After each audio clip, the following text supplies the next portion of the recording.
Good morning, everyone. Hope you're doing well today.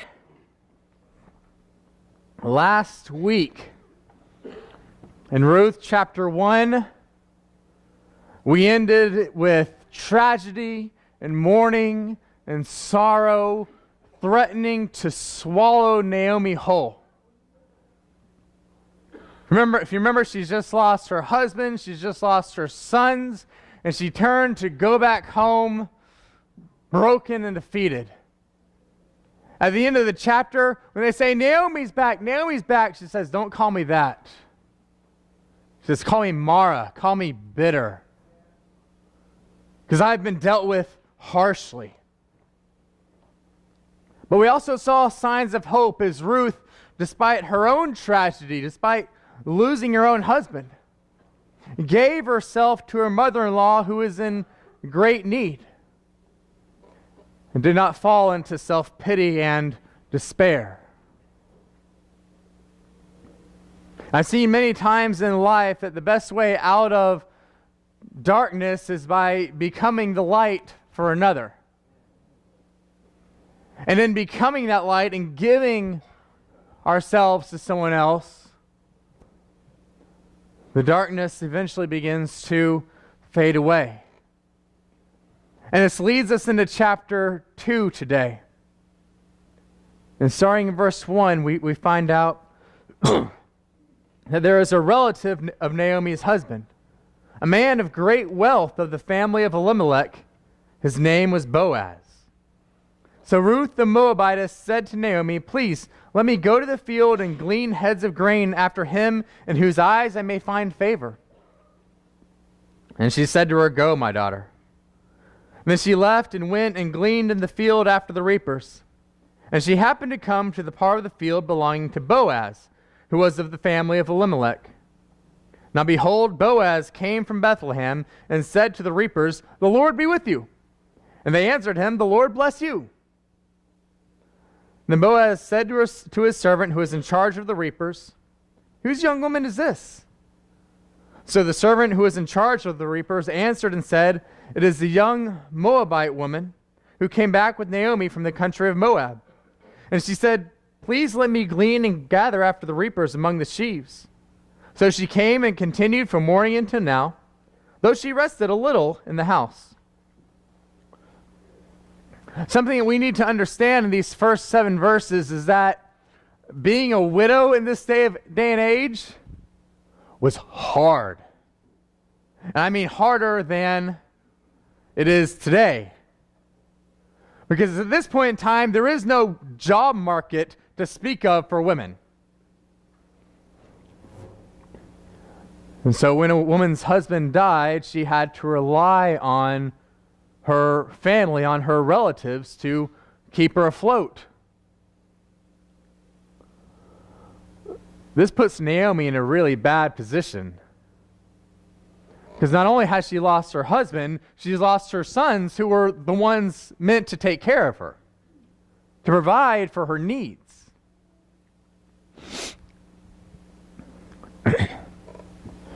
And so Ruth then offers to take care of their food needs and works hard at it. Now, under the old covenant, under the old law, the law of Moses given to Israel, when those who owned the fields went to reap the harvest, as you went along gathering your crops, you're going to miss some, you might drop some. And what you missed and what you dropped, you were not supposed to go back and pick up. They were meant to be left for the poor of the nation, so that those who had nothing would be provided for. And so we see that God's will put into law sustenance for those in need. It has always been God's plan from the beginning for those in need to be taken care of by those who have. It was put into a law given to Israel, We are told to do the same by Christ. We're told to do the same in the letters to the churches, the epistles. And it is not something that we can ignore. Because as God's people, we are called to provide for those in need. And those gleaning the fields, when people came after to pick up and gather what was left, they didn't go out and take surveys. Sorry, can't say that word today. Surveys. And say, well, are you sure you're trying to get a job? Are you sure that you're doing this? Do you really need it? That wasn't part of the process here. They were to provide for those who had need.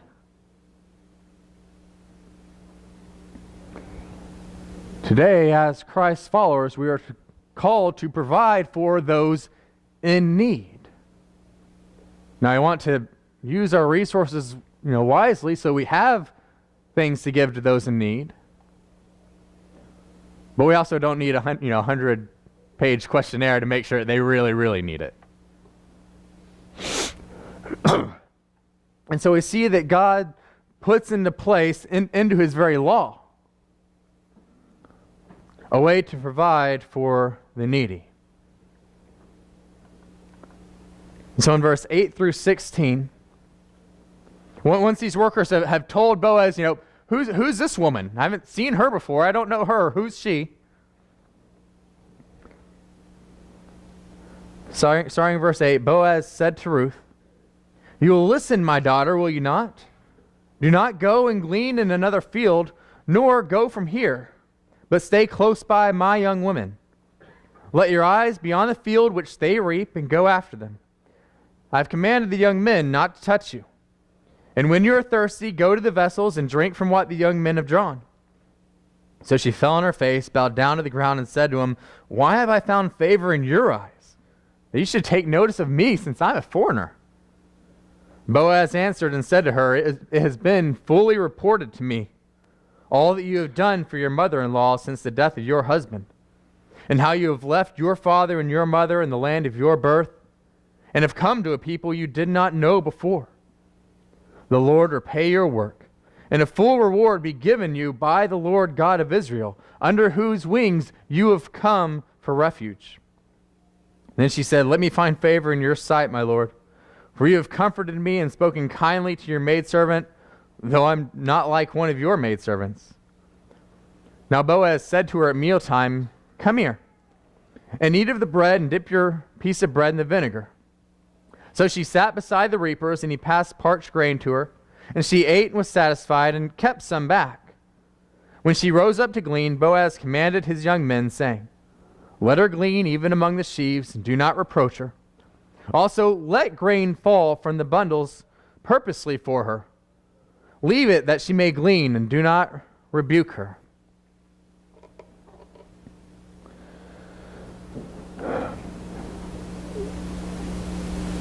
Sacrificial kindness rarely goes unnoticed. Notice here that when Boaz comes to Ruth, she's like, why are you noticing me? What have I done? He says, "I know what you've sacrificed. I know how you've treated Naomi. I know the things that you've done."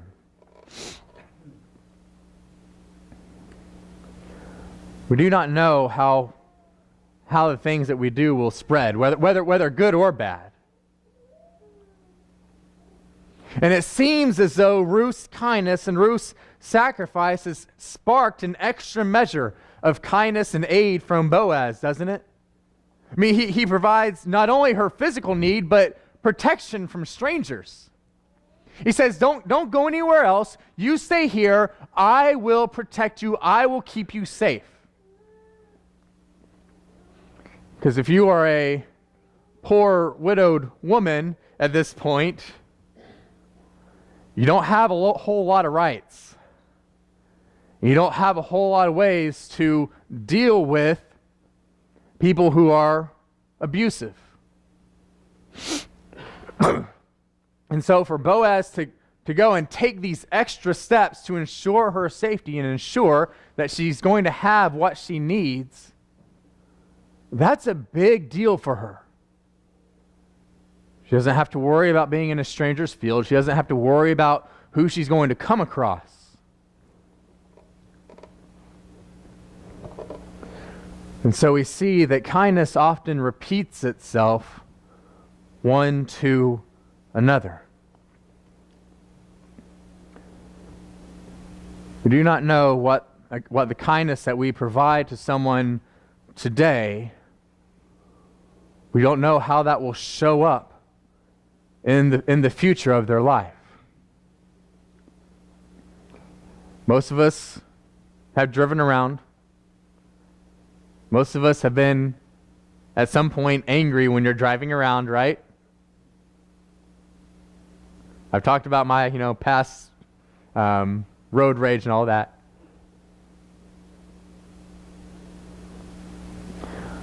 But we don't know how kindness, especially kindness in bad situations, will turn out in the end. I remember once, a while back, this is when I was in high school. Someone did something I didn't like when I was driving. They cut me off too close or something. I got mad. I honked my horn like, ugh! And so I'm on my way to church Sunday morning. So I'm driving behind them, and they keep taking all the same turns that I'm taking. You know where this is going. And they pull in the church parking lot, and I just kept on driving. And I drove around the building, drove around to the back parking lot, parked way back behind, cars and trees and all that. Because I didn't know that car. About 95% sure they were a visitor, and so I really didn't want to give that kind of impression.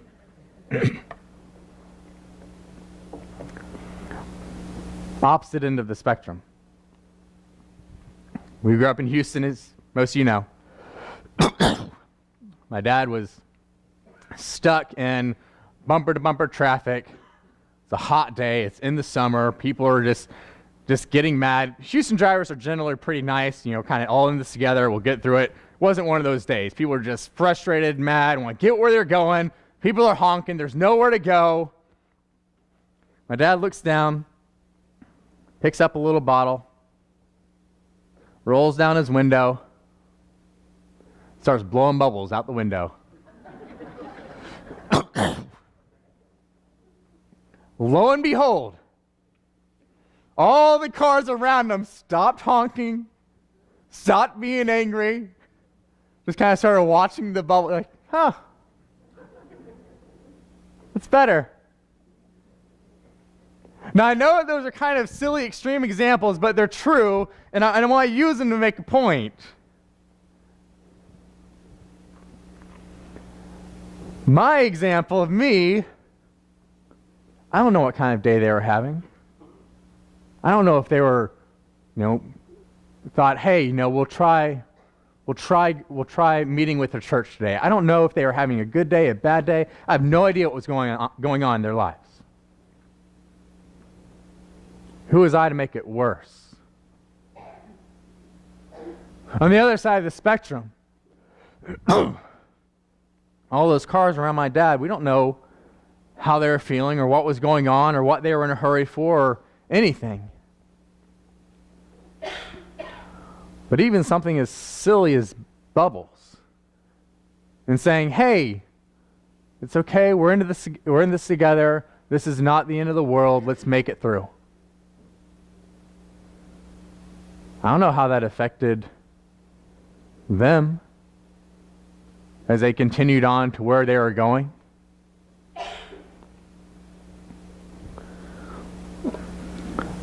Kindness often but I do know that kindness often repeats itself from one person to another. You ever known someone in a bad situation? They're angry and you just go out of your way just to make sure that you're going to be kind and gentle and nice to them? 9 times out of 10, it's going to change the course, it's going to change the trajectory of their day. Because kindness also goes a long, long way to enabling good solutions to difficult situations. Hayden and Liam are in the process of learning this. We're trying to teach them this principle, this concept. Because one will do something, they'll be angry and they'll do something to the other, and the other will escalate, and before long they're just yelling and going at each other. And if you have a sibling, you know what it's like.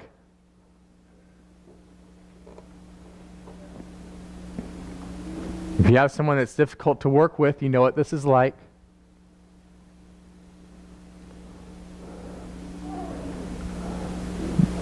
But showing kindness, even in stressful situations, goes a very long way to enabling good solutions to a problem.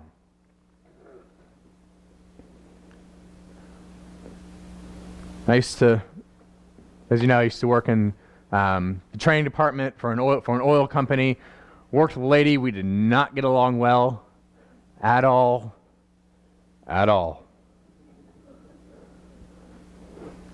Kindness was not always there in our interactions. Our personalities clashed, our release clashed, the direction we thought the project should be going clashed, everything. Just one of those people, nothing goes right, everything clashes all the time. And sorry you've met someone like that somewhere along your life. But looking back, I can see just how much kindness may have changed that situation. Just how much kindness may have altered our interactions. Unfortunately, I can't jump back, 10 years to go fix that and tell myself, hey, stop it. And neither can you. None of us here, as far as I know, are time travelers. And whether or not we show kindness today will affect tomorrow and the next week and the next year. And if we can't go back and change it, if we can't go back and tell ourselves, stop it, show kindness here before it gets out of hand. If we can't go back and do that, well, then it falls on us to be people of kindness in any situation that we find ourselves in today. And every day as it goes by. In Ruth's case, we see how her kindness turned out. In the last part of the chapter, starting in verse 17, so she gleaned in the field until evening, and beat out what she gleaned, and it was about an ephah of barley. Then she took it up and went to the city, and her mother-in-law saw what she had gleaned. So she brought out and gave to her what she had kept back after she had been satisfied. And her mother-in-law said to her, where have you gleaned today? Where did you work? Blessed be the one who took notice of you. And this is a exclamation of surprise by Naomi. Because Ruth has gathered about 22 liters of food here. Excuse me. This is an extraordinary amount of food. When you go after to glean in the field, you're pretty much kind of hoping to get, what you're needing for a very short amount of time. Well, Ruth comes back with like the whole car filled up. The equivalent of. And so Naomi's going, where in the world were you? Blessed be the one who helped you out in this. So she told her mother-in-law, with whom she had worked, and said, the man's name with whom I work today is Boaz. Then Naomi said to her daughter-in-law, blessed be he of the Lord, who has not forsaken his kindness to the living and the dead. Naomi said to her, this man is a relation of ours, one of our close relatives. Ruth the Moabitess said, he also said to me, you shall stay close by my young men until they have finished all my harvest. Naomi said to her daughter-in-law, it is good, my daughter, that you go out with his young women, and that people do not meet you in any other field. So she stayed close by the young women of Boaz to glean until the end of barley harvest and wheat harvest, and she dwelt with her mother-in-law. So Ruth gets this extraordinary amount of food. Naomi's like, where in the world were you? She goes, oh, this guy named Boaz. That was in his field.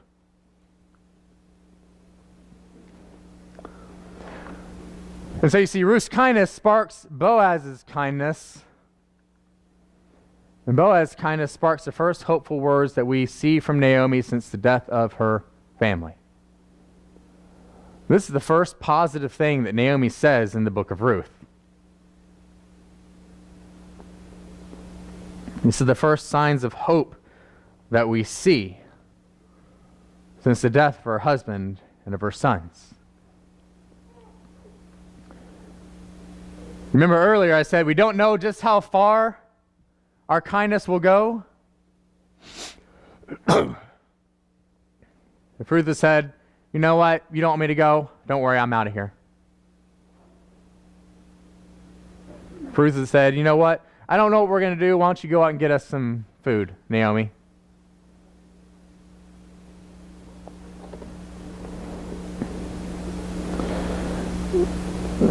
Kindness and caring for each other can cause much, much good to unfold in our lives. Who desires to go out of their way for someone who's cruel and mean and bitter? It's much easier to go out of our way for others when kindness is shown. And even when others are cruel and mean and bitter and cynical, if we're going out of our way to show them kindness, much good can come from it. Because kindness often goes much further than we realize. Not only does it go much further, as we've talked about earlier today, but it is also an essential quality for any member of God's family. Kindness is not optional for the people of God. Kindness is not an option for the follower of Christ. It is a requirement for how we live our lives. Because if we are going to follow the way of Christ, then this is one of the fruits of the Spirit that we must have grown in us. And so whether we are dealing with a frustrating situation, whether we're dealing with a frustrating person, kindness is necessary for us if we're going to show ourselves to be God's people. It's what we are called to be. It's one of the things that we are called to be in Christ. I don't know what situations you have found yourself in the last few days. I don't know every situation that you're going to find yourself in this coming week or this coming summer as summer gets rolling and everything starts heating up. What I do know is that in showing ourselves to be people of kindness and going out of our ways to sacrificially be kind to others, we will cause much good to occur. It will go farther than we realize, and we will be living out one of the calls of Christ. So let us be people of kindness, regardless of the situation, regardless of what's going on. Let us be those who show Christ's love and Christ's kindness to all those around us, no matter what. Let's start now, while we stand, while we sing.